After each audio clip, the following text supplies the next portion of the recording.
Bismillahirrahmanirrahim. Assalamualaikum warahmatullahi wabarakatuh. Salam sejahtera bagi kita sekalian.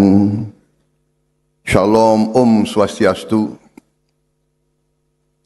Namo Buddhaya, salam kebajikan. Yang saya hormati Menteri Perekonomian Republik Indonesia Bapak Airlangga Hartarto,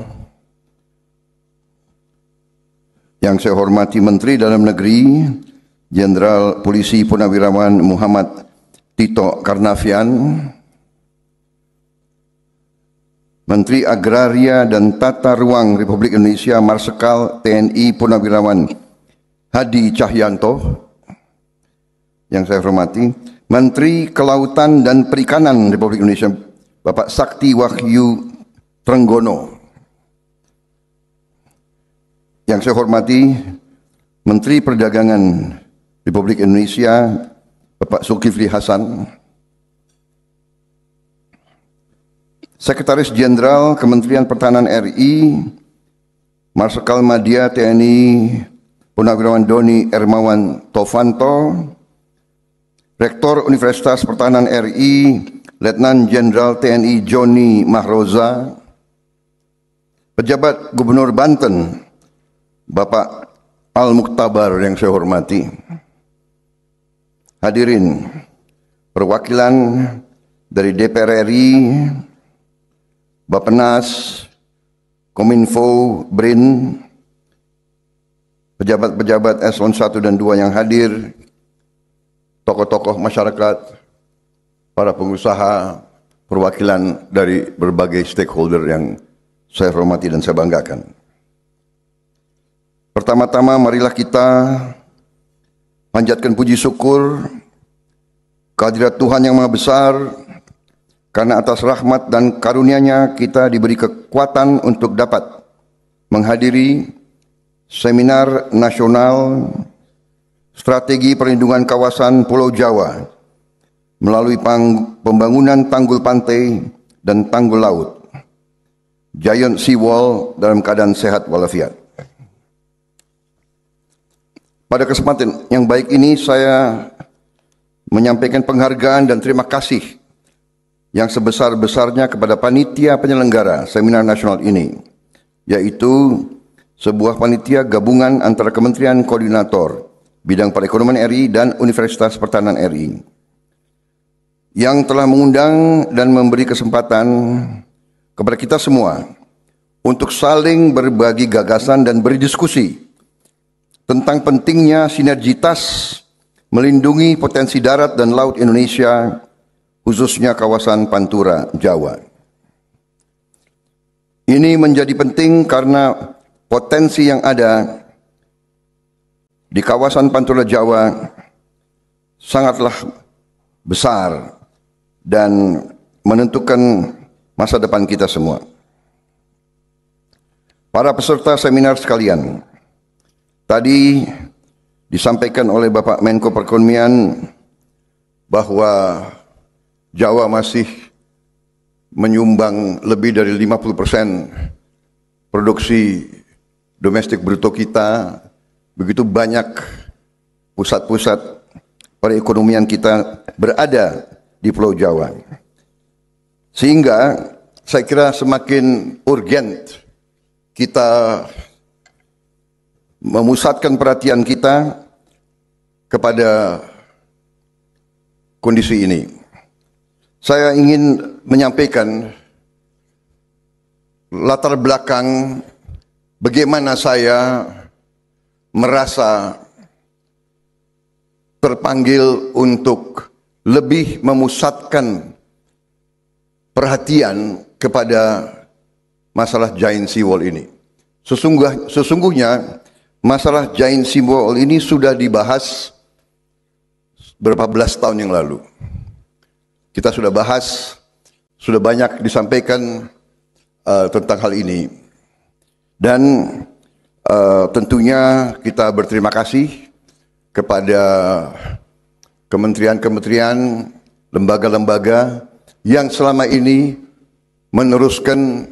pengkajian tentang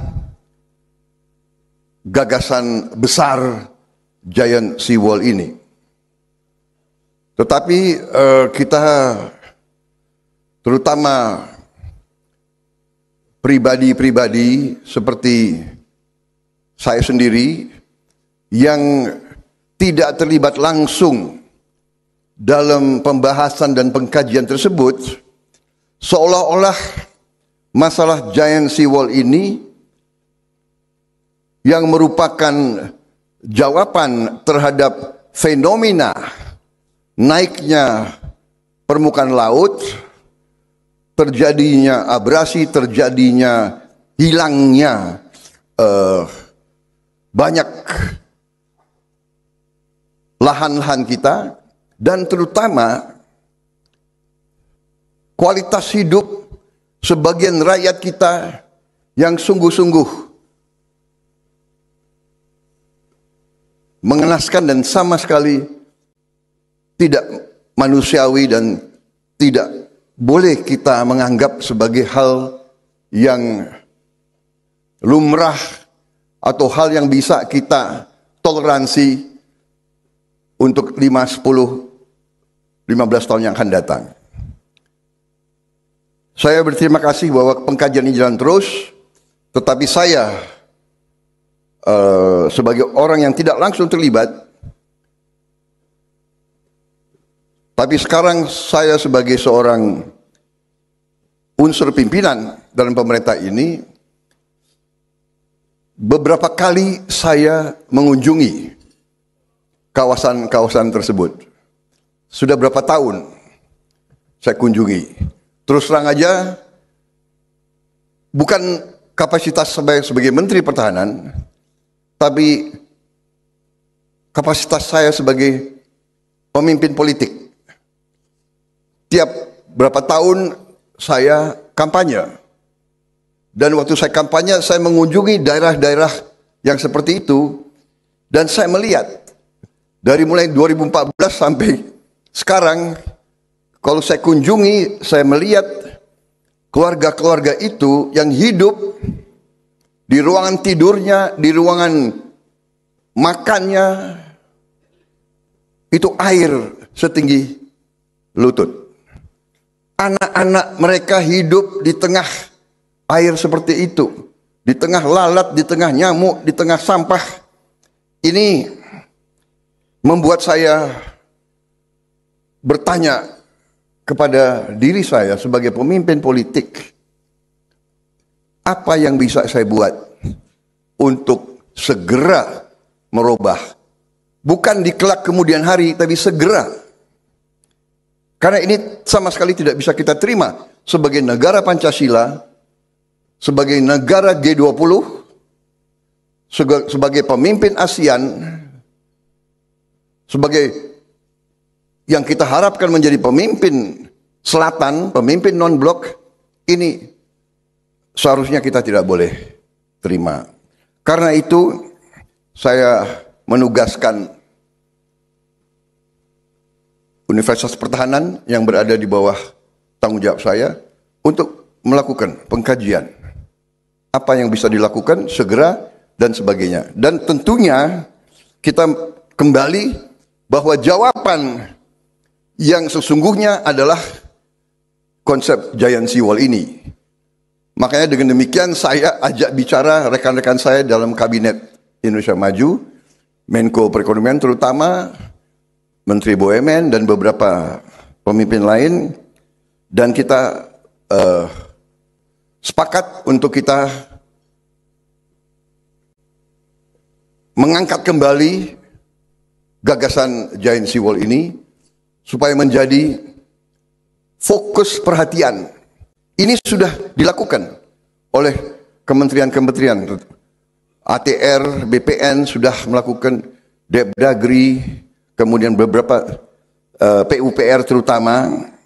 Tetapi saya ingin ini menjadi pembicaraan, topik, diskusi kalangan akademisi, kalangan pengusaha, kalangan teknokrat, engineers Indonesia mengajak melakukan pendalaman terhadap masalah ini, sehingga ini yang sudah masuk proyek strategis nasional ini menjadi PSN yang sungguh-sungguh kita dahulukan, kira-kira seperti itu. Ini arah yang ingin saya utarakan di sini. Jadi maaf kalau saya bicara seperti ini sudah disiapkan apa itu?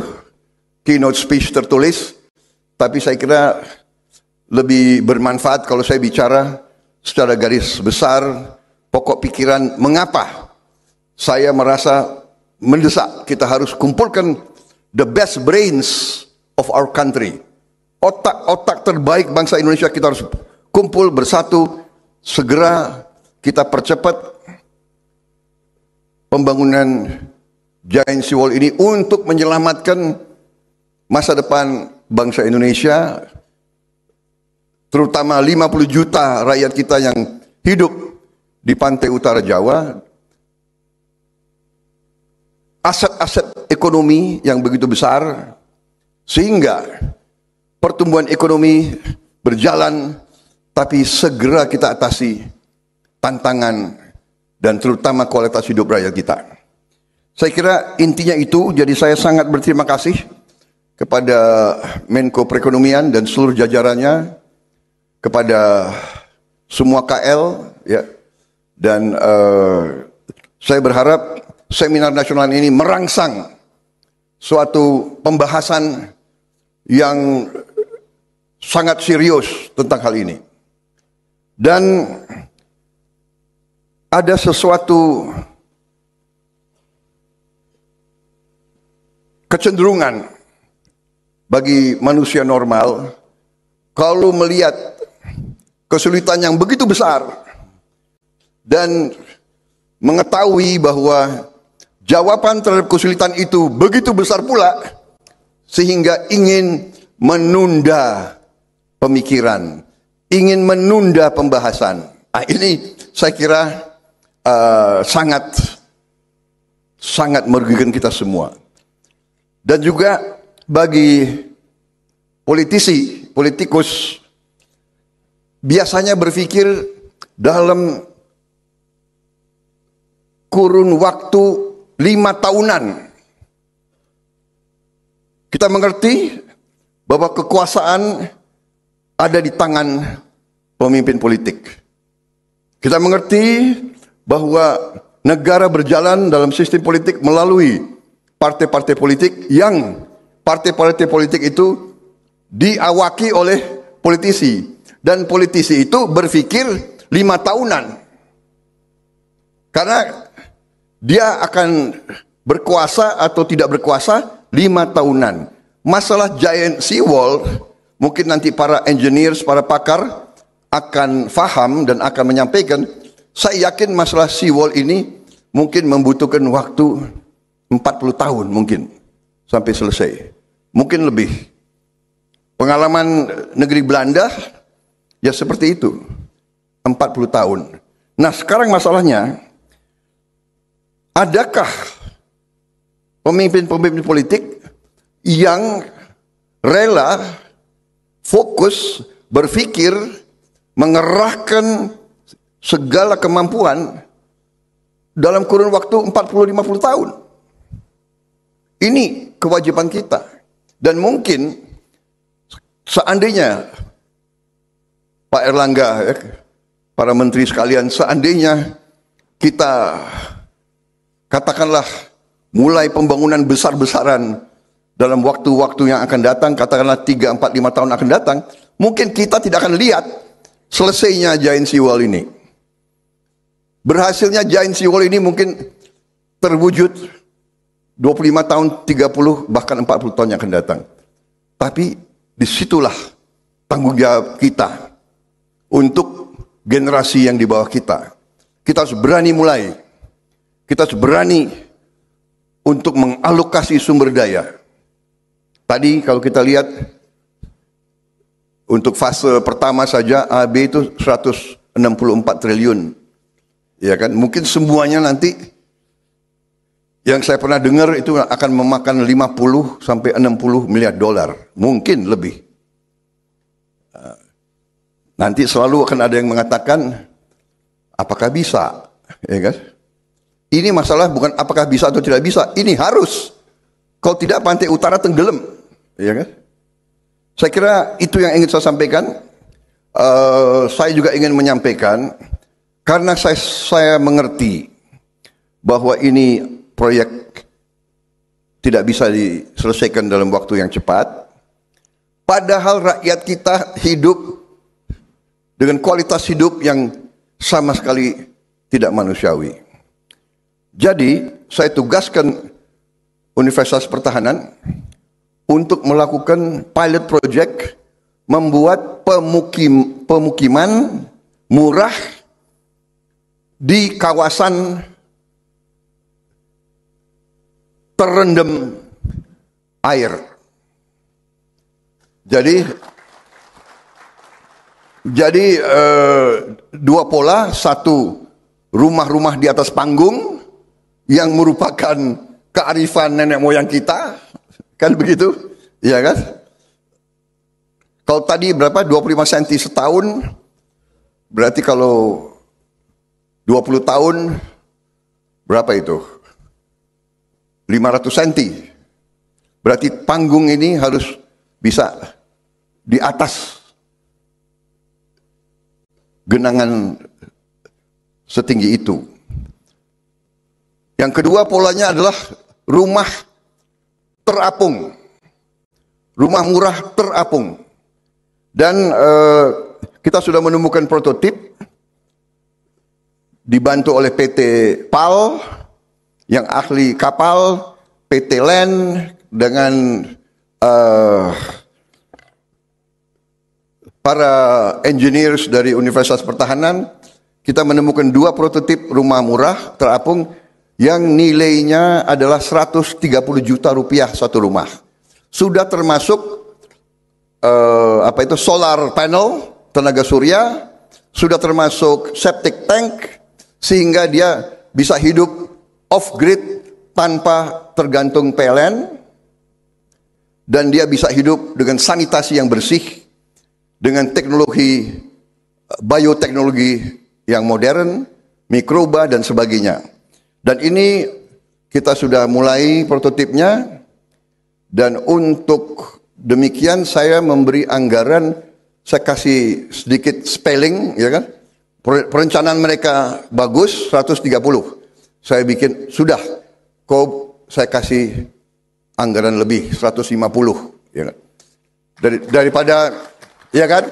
Kita ini sudah lama jadi orang Indonesia di sini ya. Walaupun ada beberapa orang asing, nggak apa-apa lah, ya kan? Budaya Indonesia itu suka markup, sekalian aja saya kasih spelling yang sah, jadi dia nggak usah tipu-tipu, ya kan? Lebih baik kita terbuka, kasih spelling, bikin yang terbaik untuk rakyat kita segera. Jadi dengan demikian 150 juta, hitungan saya bisa dipakai mereka ini selama 10 tahun atau 15 tahun. Kalau 10 tahun, berarti 150 juta, 15 juta setahun. Untuk satu keluarga hidup dengan bersih, hidup dengan sehat, anak-anaknya tumbuh dengan baik, sambil gagasan besar ini kita jalankan. Pada saat ini jadi, ya mereka akan dipindahkan. Jadi kita ingin nelayan-nelayan kita ingin mereka-mereka yang hidup dari laut, hidup di pantura, hidup layak sebagai warga negara bangsa yang terhormat. Dan ini tujuan kita, ini tujuan pemerintah kita ini, Koalisi Indonesia Maju, semua menteri bekerja ke arah situ. Dan kita sudah buktikan, Menteri KKP sudah buat desa nelayan contoh yang sangat modern, sangat manusiawi.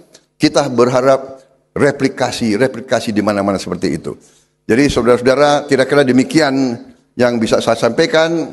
Dan tentunya saya berharap nanti tokoh-tokoh pengusaha dan sebagainya, kalau ingin sedikit membantu yang mungkin ikut dalam proyek yang saya sedang mendorong,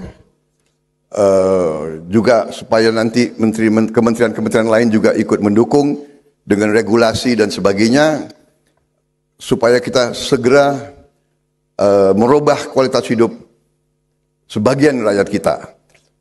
Tidak mungkin kita buat sekian puluh ribu rumah dalam waktu sekejap. Tetapi lebih baik kita mulai daripada kita tidak mulai sama sekali. Lebih baik kita berusaha daripada tidak berusaha sama sekali.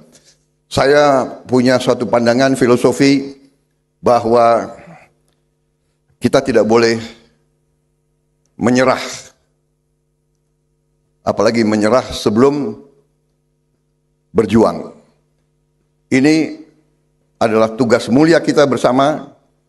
Kita harus membawa perbaikan kualitas hidup kepada saudara-saudara kita yang hari ini, malam ini hidup dalam keadaan yang menurut saya tidak pantas bagi pemimpin ASEAN, bagi negara yang menjadi panutan daripada banyak negara dewasa ini. Terima kasih atas perhatian saudara-saudara. Terima kasih atas jerih payah kalian. Semoga seminar nasional ini membawa suatu pengertian dan kedua membawa suatu tindakan yang pertama mempercepat terwujudnya gagasan ini, mempercepat supaya meyakinkan seluruh stakeholder, ya kan, meyakinkan semua tokoh-tokoh yang berpengaruh, karena ada saja sudah mengerti strategi besar, sudah mengerti kepentingan besar, sudah mengerti keputusan politik, masih saja berpikir sektoral, masih ada yang berpikir yang tidak mau kerjasama dengan secepat-cepatnya demi rakyat kita. Ini yang kita ingin mendobrak melalui kegiatan semacam ini, seminar nasional semacam ini. Terima kasih Pak Erlangga, terima kasih leadership Anda, juga terima kasih Pak Hadi, leadership Bapak dalam mempercepat semua proses ini. Mendagri semuanya bekerja, Menteri KKP saya sangat menghargai terobosan-terobosan Bapak. Mendak juga keberpihakan Bapak terhadap pedagang-pedagang kecil, pengusaha-pengusaha kita, saya hargai. Terima kasih. Wassalamualaikum warahmatullahi wabarakatuh.